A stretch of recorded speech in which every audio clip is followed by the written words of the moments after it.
अखिलेश यादव ने एक बार फिर से बुंदेलखंड के वीरप्पन यानी ददुआ डाकू के बेटे वीर सिंह पटेल को चित्रकूट की मानिकपुर विधानसभा सीट से पार्टी का उम्मीदवार बनाया है।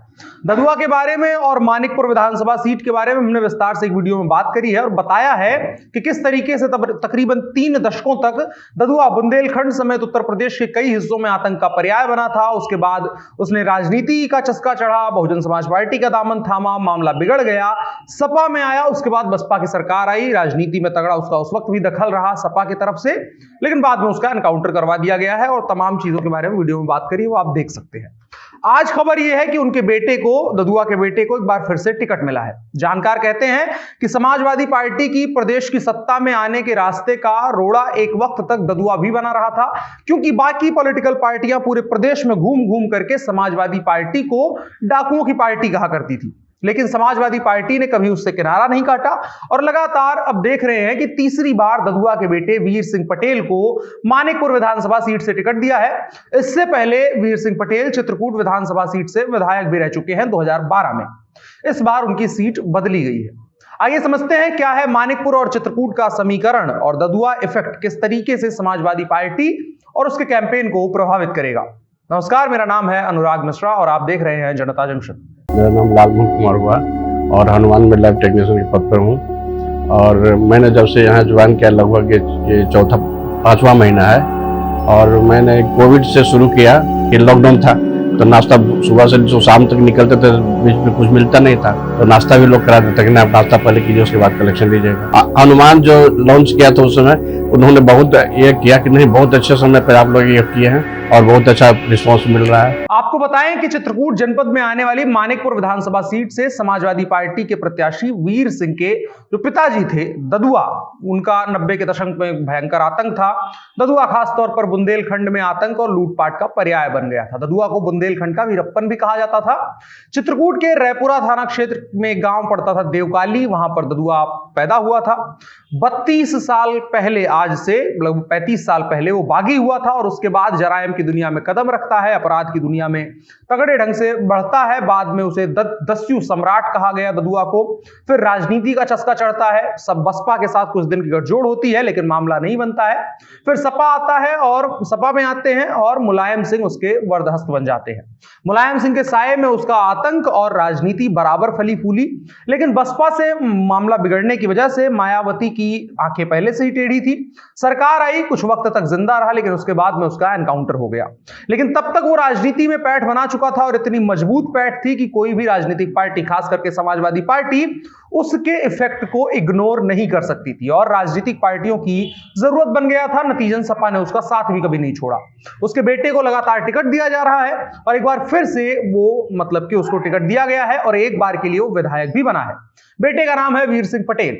अब एक बार फिर से उनको टिकट दिया गया है। कहानी क्या है वीर सिंह पटेल की, आइए जानते हैं। एक वक्त पर समाजवादी पार्टी का समर्थन करके ददुआ ग्राम प्रधान से लेकर के अपने इलाके के सांसद तक बनाया करता था। फिर ददुआ ने दूसरों को सांसद, विधायक या प्रधान बनाने के बजाय अपने बेटे वीर सिंह को 2003 में समाजवादी पार्टी की सदस्यता ग्रहण करवाई। साल 2004 में निर्विरोध जिला पंचायत अध्यक्ष बनते हैं वीर सिंह पटेल और ये ददुआ के परिवार की राजनीति में आधिकारिक एंट्री थी। इसके बाद 2009 में जिला पंचायत अध्यक्ष भी बनाया। वीर सिंह की पत्नी ममता सिंह भी जिला पंचायत सदस्य रही। मायावती की सरकार चल रही थी, तमाम राजनीति फल फूल रही थी, लेकिन निगाहें मायावती की ददुआ पर टेढ़ी थी। इसी दौरान दस्यु सम्राट डाकू ददुआ को मार गिराया जाता है। इसके बाद साल 2012 के विधानसभा चुनाव होते हैं, समाजवादी पार्टी सरकार में आती है और उसके साथ साथ चित्रकूट विधानसभा से वीर सिंह पटेल पहली बार उनको विधानसभा का टिकट मिलता है और पहली बार में ही वीर सिंह पटेल ने बसपा के प्रत्याशी राम सेवक को हरा दिया। फिर विधायक रहते हैं। साल 2017 आता है, उस वक्त विधानसभा चुनाव में भाजपा की लहर थी, सो भाजपा के प्रत्याशी चंद्रिका प्रसाद उपाध्याय ने जीत हासिल करी और वीर सिंह पटेल हार जाते हैं। अब एक बार फिर से सपा ने इस बार के चुनाव में जातीय समीकरण को साधते हुए समाजवादी पार्टी ने दोनों विधानसभा सीटों से पटेल उम्मीदवार उतारे हैं। अब कहीं ना कहीं वीर सिंह पटेल की जो ददुआ वाला इफेक्ट है और डाकू वाली छवि है वो थोड़ी बहुत धूमिल पड़ गई है। आपको बता चुके हैं हम कि वीर सिंह पटेल जो है वो चित्रकूट विधानसभा सीट से साल 2012 में विधायक रह चुके हैं। सपा ने इस बार उनकी सीट बदल दी है, उनको चित्रकूट विधानसभा से नहीं मानिकपुर से टिकट मिला है और ससम्मान समाजवादी पार्टी जो इफेक्ट डाकुओं का खत्म हो गया है उसके लिहाज से अगर देखें, और सपा भाजपा थोड़ी बहुत प्रचार जरूर करेगी, जो डाकुओं की पार्टी है उसका ठप्पा स्वीकार भी किया है। चित्रकूट विधानसभा सीट जहां से वीर सिंह पटेल 2012 में विधायक रहे हैं, वहां से सपा ने किसान नेता और पूर्व जिला पंचायत सदस्य अनिल प्रधान को अपना प्रत्याशी बनाया है। यहां एक लंबे वक्त से आपको बताएं, सपा और भाजपा के बीच में पहले आप की कहानी चल रही थी। सपा और भाजपा दोनों पत्ते नहीं खोल रहे थे। फिलहाल सपा ने पत्ते खोल दिए हैं, भाजपा के पत्ते खुलने बाकी है। थोड़ा सा यहां के इतिहास में झांके मानिकपुर विधानसभा सीट की, तो साल 2017 में विधानसभा चुनाव में भाजपा के आर के पटेल को उम्मीदवार बनाया गया था। ये बसपा छोड़ करके भाजपा में आए थे और यहां से जीत भी जाते हैं। 2019 का लोकसभा चुनाव होता है, भाजपा आर के पटेल को लोकसभा उम्मीदवार बनाती है, वो जीत करके संसद पहुंच जाते हैं। आर के पटेल के इस्तीफे से सीट खाली होती है, उपचुनाव होते हैं, उपचुनाव में भाजपा के आनंद शुक्ला को उम्मीदवार बनाया जाता है और वो जीत भी जाते हैं। कुल मिलाकर के जो कहानी रही है वो अभी तक भाजपा के फेवर में जा रही थी, लेकिन अब जो है धीरे धीरे जो बुंदेलखंड का इलाका है, चित्रकूट है, मानिकपुर है, ये सभी लोग डाकुओं के आतंक से मुक्त हुए हैं और धीरे धीरे यहां जो पूरे प्रदेश का मामला चलता है जाति के आधार पर राजनीति, यहां भी अब मामला जाति पर अटक रहा है। सपा का बीते दिनों में ग्राफ यहां पर बढ़ा है और भाजपा के लिए इसी वजह से कैंडिडेट चुनना थोड़ा मुश्किल हो रहा है। जातिगत ताने बाने से यह क्षेत्र जो है अनुसूचित जाति और जनजाति बाहुल्य है।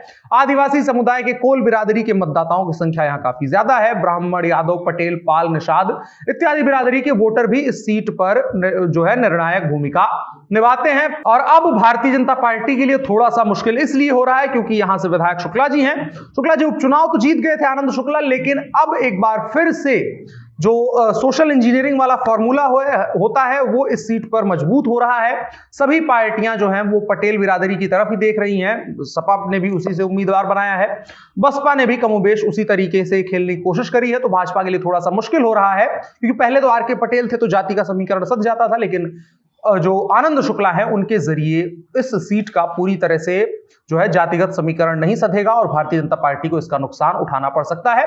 अभी तक भाजपा ने पत्ते नहीं खोले हैं, देखने वाली बात होगी क्या कुछ यहां पर घटित होता है। आपकी क्या राय है कमेंट बॉक्स में बताएं।